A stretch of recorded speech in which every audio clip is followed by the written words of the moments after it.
C'è una legge in vigore dal 31 gennaio scorso voluta dal Movimento 5 Stelle per la cui applicazione la Sicilia si è tirata fuori essendo regione a statuto speciale.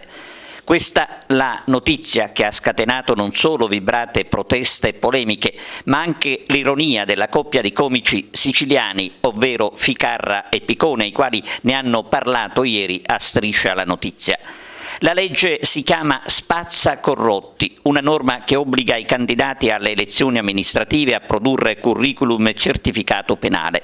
La legge verrà applicata in tutta Italia, anzi no, visto che i candidati siciliani, non essendo obbligati al rispetto, potranno candidarsi regolarmente senza alcun filtro, come d'altronde si è sempre fatto nell'isola. Succede perché la Sicilia, senza un'apposita legge regionale, non può recepire la norma nazionale e così non cambierà nulla, nemmeno questa volta, in tema di elezioni amministrative, malgrado lo spazza corrotti voluto dal Movimento 5 Stelle abbia avviato nel resto del Paese un discorso assai gradito alle persone per bene.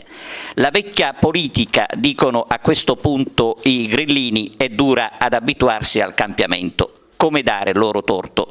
La Sicilia, feudo elettorale e non solo dei partiti tradizionali, pone davanti anche stavolta lo scudo dell'autonomia, che tradotto vuol dire lasciare tutto invariato. Un discorso chiuso, insomma.